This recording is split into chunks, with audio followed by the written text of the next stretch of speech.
What's up, everyone? Welcome back to another episode of the Apex the Podcast. Ladies and gentlemen, I am in my car. I am at work and I am on my lunch break, but we are still ripping a pod here for day one of Esports World Cup, aka the mid-season playoffs here for ALGS. I'm here with Dawn, and I just wanted to get something out real quick because the timing in Saudi is a lot different than the timing that we typically have with a lot of these events. So it's good. I didn't want to wait till I got home, record something, then put it out with only a few hours left before we get into the next day. So we're gonna rip one right now. It's not gonna be the same equipment. It's not gonna be as high quality, but I just want to get the information out there for everybody who's looking for it, because there's a lot of people like me who were at work who I was lucky enough to be able to watch at least games 4 through 10, but a lot of people can't. So let's get this information out there, Don. Let's kick it off with our winner of the day, and that was TSM. They ended the day with 117 points. Second place was Falcons. Third was NIP, and fourth was Fnatic. And then unfortunately, we have our three teams that are exiting us, or exiting the tournament, I should say, relatively quickly. That was Movie Star Koi, that was Edward Gaming, and Don, my thing cuts out at the bottom. But the last team, The last team is Zero Tenacity.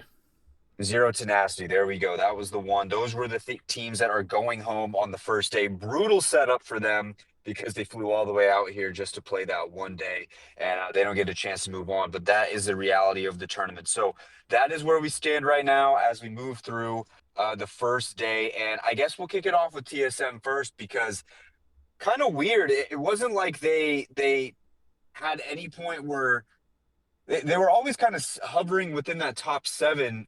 You didn't really think that they were going to threaten for first place, though, until basically the very end. But they were impressive from start to finish, Don. I mean, you bring in a guy like Panic, and I think, he's kind of becoming a star in a way. And that interview at the end was so funny that he did with Oh Blaze, yeah, because he was like, he was trying so hard to play it cool. But you can tell he's kind of starstruck right now because he's even yeah, been tweeting like, "I can't believe I'm here," and I'm so excited for this. And he deserves it, man. I mean, overall, they played great. Duplex and Gent definitely played their asses off as well too. But they had a lot of placement. I was listening to the broadcast, and Snipedown had said something along the lines of, I think their average placement was like 4.5. So they were consistently getting top fives throughout a 10 game set. Really impressive, really cool. What surprised you the most about TSM today? yeah. I mean, I think obviously Panic played great. Obviously, Dupe called amazing, but I mean, Gent was unreal today. He ended up being the kill leader with 25 kills, which was one more than Hal. Which when you're doing anything more than Hal, that's pretty damn impressive, I would say. So Gent was just a steady rock the whole day. Damage led them with Panic led them with damage with 11.3k, but Gent was right there just under 10k.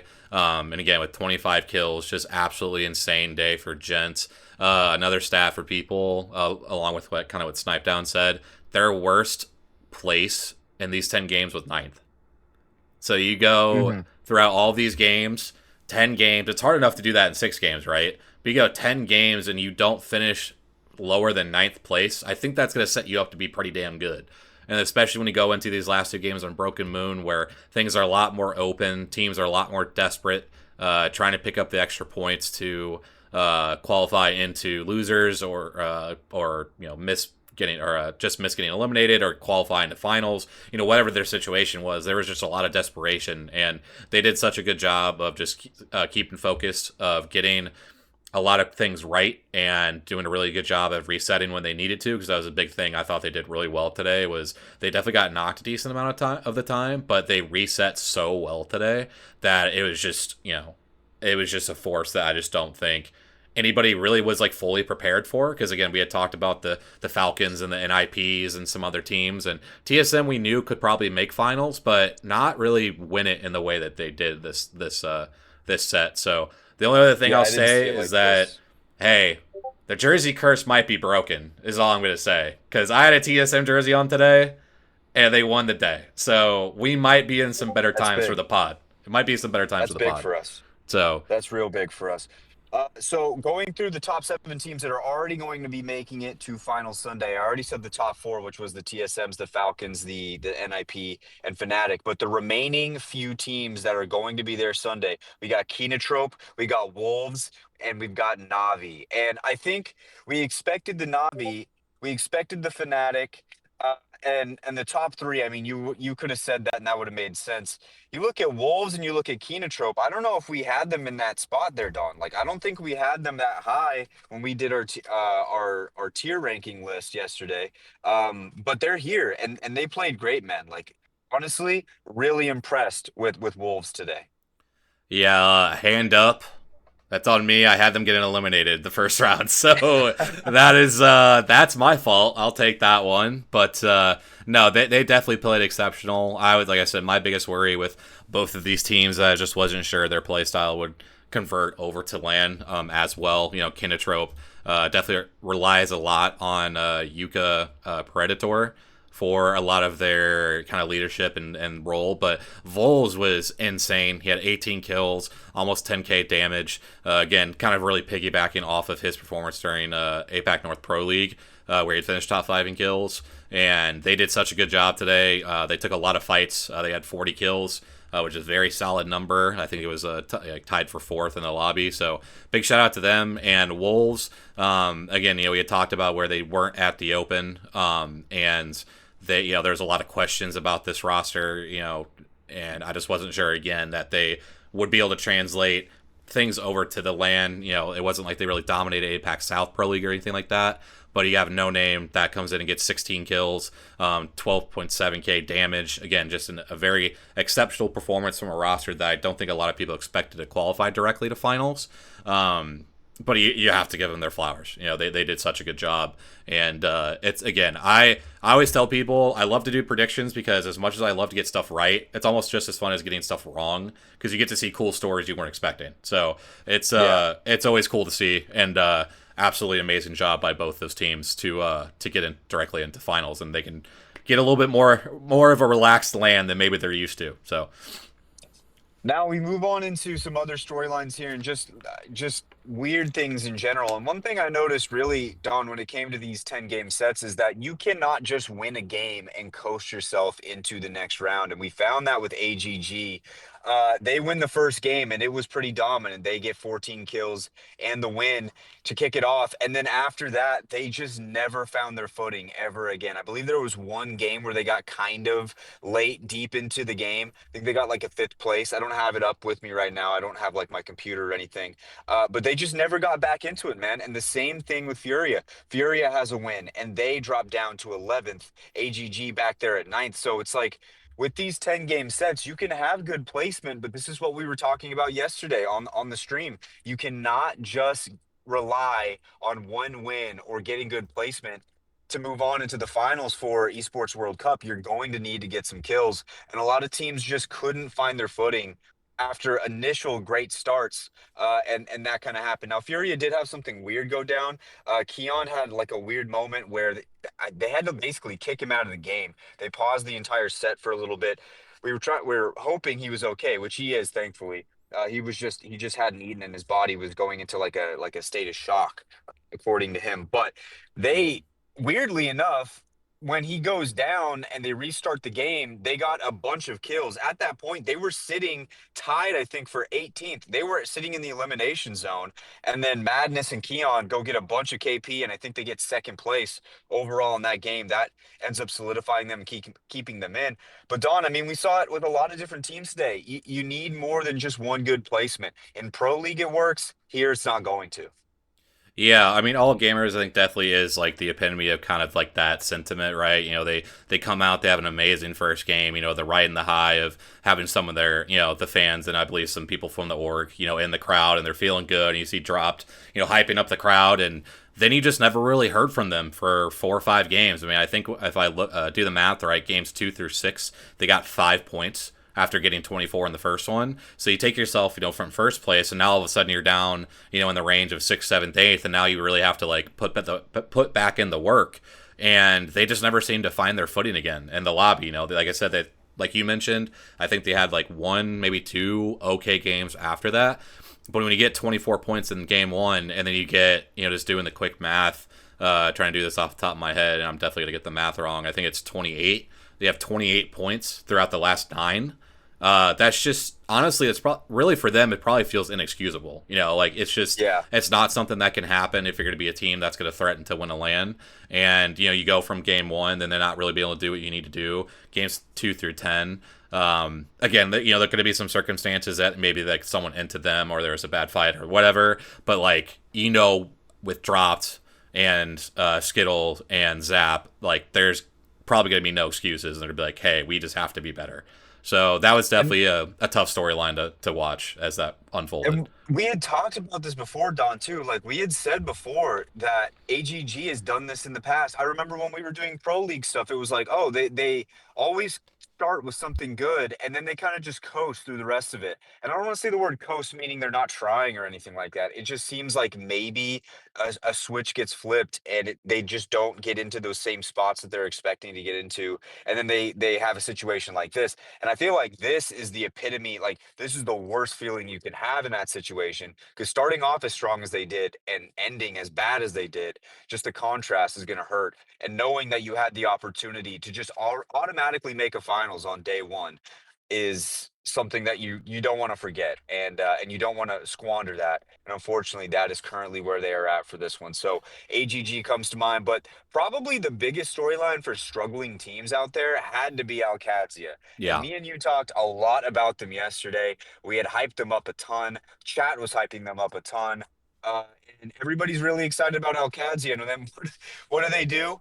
They come out there and they were flirting with death basically the entire tournament Yeah. until the end, essentially, just right there at the end. And when they needed to, they got a crazy fight on Broken Moon. There was an engagement with like the bottom like 4 teams. They Yeah. had Sentinels inside, they had Movie Star Koi, and they were just able to come out on top of that one and basically secure their spot.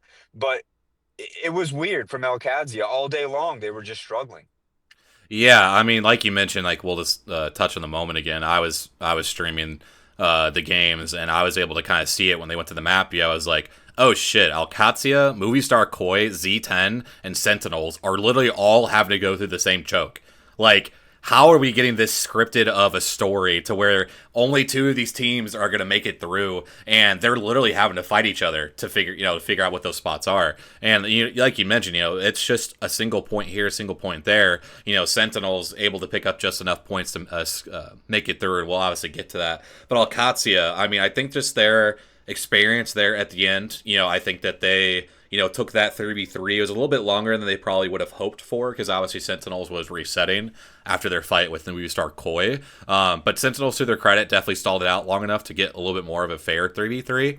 But ultimately, Akatsuya, I think with their experience, Pricey was able to hold his head a little bit better and was able to kind of lock in and get those final pieces they need to kind of solidify their place. But I'm going to be very curious to see where their mindset is at because I already saw that Strafing Flame had tweeted that, and again, I'm not sure if they'll actually follow through with it, but he had mentioned that Pricey's going to IGL the rest of the tournament, which is not something that you obviously want to see because I think very highly of Strafing Flame. I think you do as well. He's been an IGL that really helped kind of transform the game when they did so well out of Landslide. And, he had the interview with Jayhawk, obviously, just kind of going through the Black Hand story with him and Player K and Easy Flash. And just listen to him talk about Apex just being like, hey, the POI is no excuse. Like, you should be able to figure out a way to play out of any POI if you want to be great in this game. And, you kind of see, he's had some really good performances at some other lands. Obviously, last year's EWC, he pulls off one of the craziest resets that you'll ever see and extends that match point final even further. They were one of the best teams in the group stages outside of Falcons. They were the second best team in their group. So it really felt like the recipe was there for them to repeat that performance. But unfortunately, whether it was, if Strafing Flame feels like it was some bad macro calling or some, bad 3v3 fights, whatever the case is, their biggest thing that they know is, hey, we're at least still alive. And that's sometimes just all you can do on a day. You're not going to have your best stuff, but if you can at least guarantee yourself one more day to kind of rebound and get to the next stage, that's all they can do. And for them to clutch it up at the end, again, I think it shows the pedigree that this roster can bring. And now they're going to have a clean slate. And a team with a clean slate that is that good is a scary team.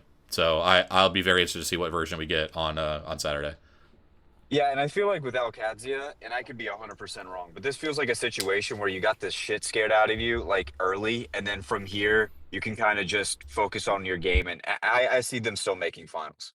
I think that that's just one of those times where, remember, we saw this with them in Pro League too. They were just like kind of, I don't, once again, I don't want to say the word coasting, but they were almost kind of just not in the same zone as they were when they were at the Open.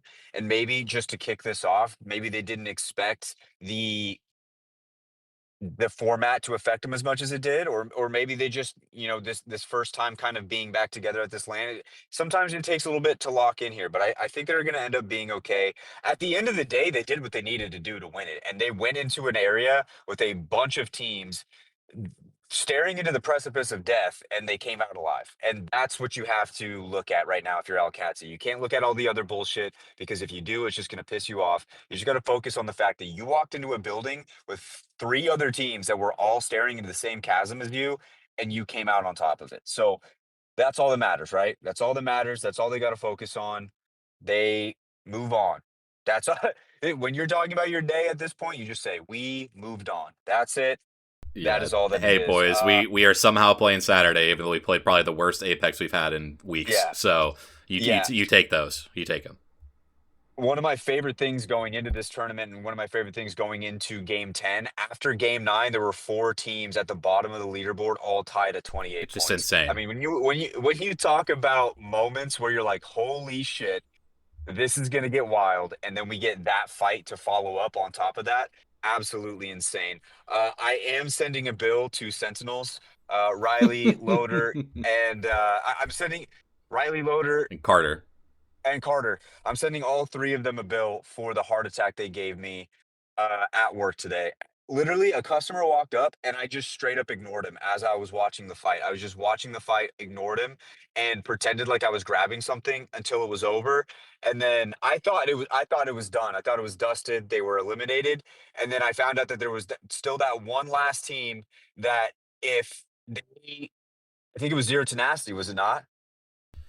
So yeah, the first team that they fought was Movie Star Koi, who they were tied on points with. Z10 was kind of holding the building on the other side of the choke that they would have Okay. eventually probably had to fight. But yeah, I mean they were all within probably 100 feet of each other.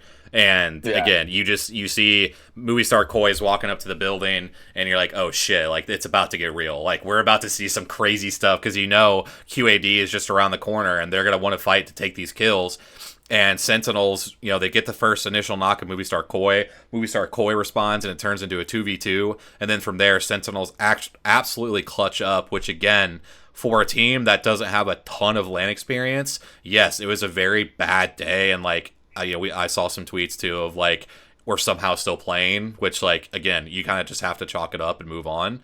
But like, for them to clutch up that moment and be able to at least get themselves an opportunity to hopefully qualify. They obviously were still waiting for Z10's outcome to, officially know what was going on. But to even just give yourself a chance when you're playing the worst Apex you've played in quite a long time, it's a huge kudos to them because they could have easily given up on this Yeah. day. They could have easily chalked it up and said, hey, we have no shot. But they fought to the end, literally fought to the end. And even that last 3v3 against Alcatia, there was no business for Sentinels to win that. And the fact that it came down to a 1v1, again, I think it speaks volumes to what Sentinels can bring. And I know my chat was all begging for Sentinels to qualify. So we have a very happy chat over at DK Don and the Apex Pod, to say the least. So Dude, I mean, and this is one of those like situations where you just kind of think of, like you mentioned, experience, and also probably their expectation, right? Like their expectation as a team was like, we don't want to be fighting for the bottom here. At the end of the day, though, that was just the reality of what it was. Like sometimes you get put in those spots where you never expected you to be as low as you were, but you just have to battle through it, and they did. You're living to fight another day. You have to focus on the next day. It wasn't what you wanted. Actually, kind of the last few weeks haven't been what you wanted, because even in the regional final it didn't go their way. But it is what it is, man. They did it. They moved on, and I'll be excited to see what happens with Sentinels moving into the next day. But I'm looking over Dawn. I'm trying to see if there's anything. Oh, Fnatic. I want to talk about Fnatic real quick and how Same. they are the kings of Stormpoint. Yeah. Fnatic. I think this was the Fnatic we were expecting to see all Pro League long. We did not Yes. see them. They show up now. What a great time for it. They looked fucking incredible, man. Yeah, I mean, I was freaking out during those games, dude. Like, we have talked about it, and I brought it up a few times. Like Fnatic, I just feel like it's all about timing with this roster, and when was the time that it was going to click for these guys to where it's consistent. And I think we definitely saw on Stormpoint the version of Fnatic that can challenge to be one of those teams that maybe not the first two or three that get to match point, but one of those teams that can definitely get there in the right situation. And yeah, those games on Stormpoint, it was game 6 and game 8. Just a 21-point game, a 25-point game, and just did such a good job with not only the team fights that they were taking, but just their positioning too. Because there was a moment on when they were playing by the cannon just underneath Stormcatcher, and they had to end up taking a fight against Kenotrope. And Kenotrope obviously had been fighting very well most of the day, and Fnatic again really hadn't had like that big pop off moment yet. And they do such a great job of just putting a ton of pressure on a Kenotrope, force them down the hill to where they eventually clear that side of the cannon there, and then eventually they just start shepherding teams down the hill. They start pinching teams, and it's just such classic textbook Apex of what the best teams in the world do. It's just putting pressure on every single team possible to where you force your way into the best spot. We see it with Falcons all the time. We see it with Alliance all the time. That they're not a team that like waits for an opportunity. They create their own opportunities. And I think that's what Fnatic did today. And I think if they continue to do that, we're going to see the best versions of this roster. Because again, we already know what UKF can do. He's been one of the best players in the world for some time now. But I think we'll hopefully see the best versions of Libel Ace and Colonel Garcia as we continue to move through this tournament into finals. And I'm very excited. I really hope they're able to back it up. Because again, I think there's a ton of upside with this roster, and they are definitely looking to kind of reclaim their kind of their aura of being the best team in APAC North right now. So I'm very excited to see it, and I'm so happy for the boys over there because a good Fnatic Yeah. it makes ALGS what it is. Yeah, it does. You want to see Fnatic in there, and it looked like these I guess you call them group stage. It's pool play, but these group stage moments, you were seeing UKF absolutely pop off, like very excited with their wins when they were winning, and so you can tell that this means a little bit more. And maybe from the past performances, not really happy with where they were at as a team. Now you can tell he can feel it kind of start coming together, and that's where Fnatic's at right now. Last thing, and we Well, got and to I was talk just about him gonna I was because. just gonna bring it up real quick too before we jump to UKF. Just in terms of his stats, it was not even his best day by any means. He had Mhm. 6 kills and 4,600 damage. Colonel Garcia and Libel Ace both had 17 kills. And like, That's if you get your crazy. two guys that are the inexperienced parts of the roster, you get UKF clicking in a finals lobby, bro. Like, this team could steamroll if everything goes their Yeah. way. So like, I just wanted to shout that out because Colonel Garcia and Libel Ace definitely deserve their flowers today. Did a very good job in their own right. And again, UKF I think taking a little bit more of like that leadership role where he's kind of making a few more calls, maybe versus always being the first one in a fight. So I'm very excited to see what they can do. But who was your last team you wanted to talk about?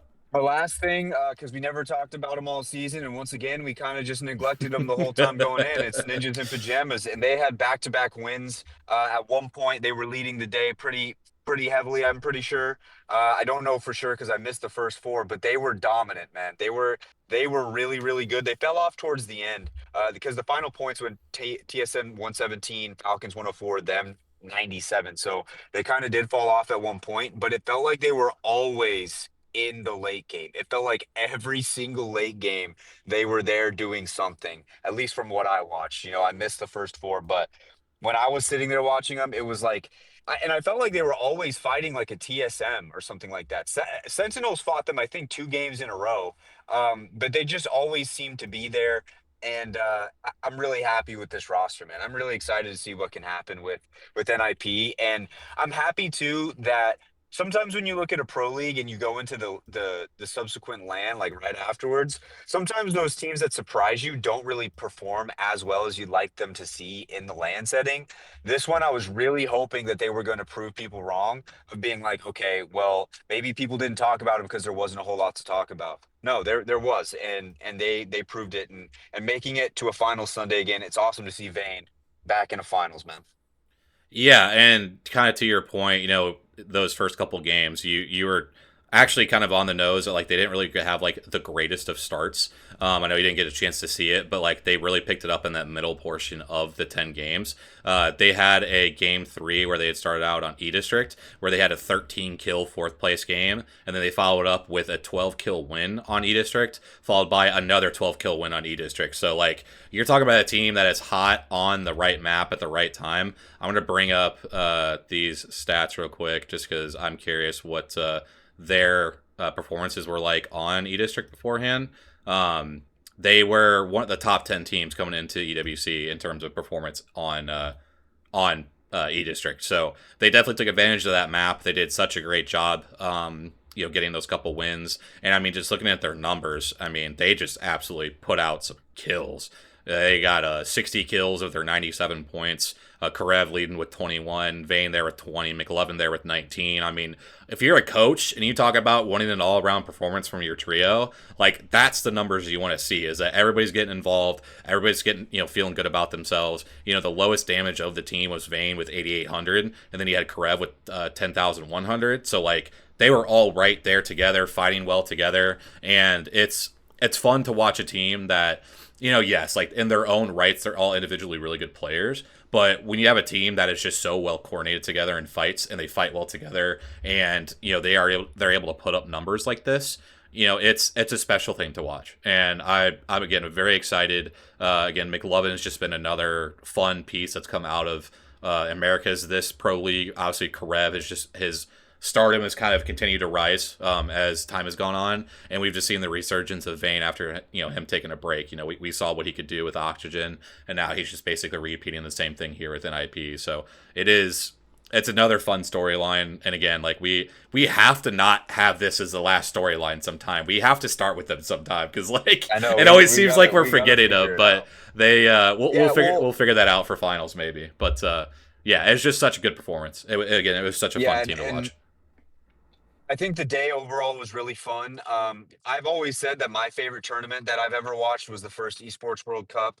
And so far, so good with this one. Lots of storylines. That final game, this is what I love about their format versus the typical ALGS format is first day, you do have a lot riding on these games. Like, and I do kind of like the idea of getting I feel like sometimes the group stages gives you more opportunity to really figure out the good teams from the bad teams. And this one, maybe not as much. But I don't think Mm-hmm. you could say a whole lot about the teams that were eliminated early versus the teams that weren't, right? I feel like Yeah. you could see an argument for all three of those ones going down. And I do like the fact that the first day that you're watching, there's already a lot of drama. So I enjoyed that a lot. And something else you mentioned, you talk about the resurgence of McLovin and or the like him coming onto the scene. Same thing with Karev. I think that's the other part of this tournament that I'm really loving right now is I've been wondering for the last year or so what's going to happen when some of these older players or players who've been playing for a long time, you look at a Sweet, he decides to retire. It's like what's going to happen with the scene when some of the big names go away? Like, who's going to follow into those footsteps? And I was kind of worried about it because you're just like, I don't know who's going to come in here. Like, like, who knows?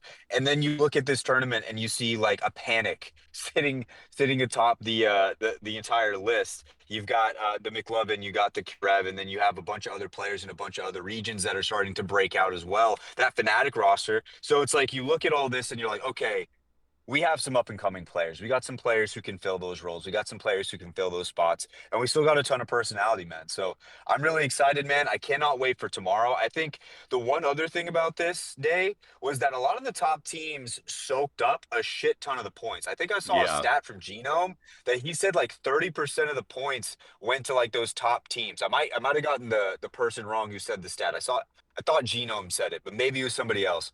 But 30% of the points go to those top few teams. That meant when you were going into game 9, there was a gap, but it wasn't a big one. It wasn't a big gap at all.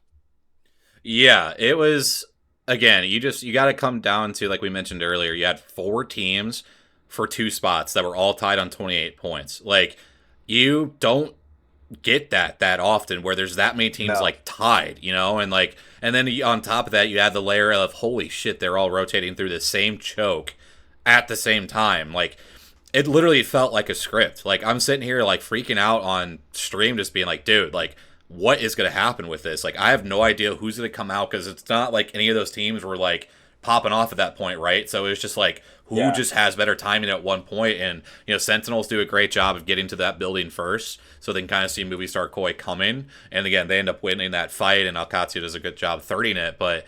Even Z10, Z10 had to end up going up against Alcatsia, and Alcatsia just happened to have the better shields at the time, and were able to unfortunately eliminate Z10 from the tournament. But yeah, there's just so many storylines. I've talked about on stream. I do prefer like the traditional ALGS lands just because I think it allows more stories to be built over a longer period of time. But you can't pass up like the drama we get off the bat day one of having three teams go Immediately. home. You got seven teams going directly to finals, and then you got 10 other teams that are go sweating their ass off in an LCQ where only the six top teams instead of the top 10 end up making finals. So they definitely done it right with the format in terms of like the excitement from day one. And again, I just can't wait to see what stories develop because a lot of people had said that Pool B is the tougher of the two. So we already had this much drama today. Like, what are we gonna see tomorrow? Like, and I'll definitely get more to Mhm. that later tonight when I stream a little bit. But like, I'm so excited to see what's gonna happen because it feels like it's hard to top this, but as soon as you think that, it's gonna top it. So Yeah. it's gonna be a good time. Yeah, so we'll round out this pod for right now because I still got to go eat and like go back to work and stuff like that. And Dawn's going to get ready for the stream tonight. But speaking of the stream tonight, we are going to preview tomorrow, talk a little bit about today, probably on stream, and then preview tomorrow. Go into what we think is going to happen, and then after tomorrow, might do another lunch break pod. To get all the drama ready for the weekend, and then after the weekend, we can have a much more traditional sense like we could have a more traditional pod because obviously I won't be at Yeah. work. But yeah, so go check out Dawn's stream. It is DK Dawn 06. It is on Twitch. You can go find us there. We did one yesterday. I think we went live for about 3 hours talking about the tournament leading up, all the storylines leading up to it, the teams, and then also did some fun stuff, did a tier list, did some jersey stuff. Tonight, we're probably just going to go over Pool B for the most part. Probably won't go as long, but don't forget to tune in. And thank you guys for tuning in as always, man. Don, do you have anything else before we round this out? Nope, just appreciate the support on stream so far, and definitely feel free to tune in later today, tomorrow, whenever it's convenient for you. And yeah, we're just excited for more to come, and as always, appreciate the support. So. Okay. All right, boys and girls, we're going to send you guys on the rest of your day. Get ready for Pool B tomorrow. Thank you guys for tuning in as always. See ya.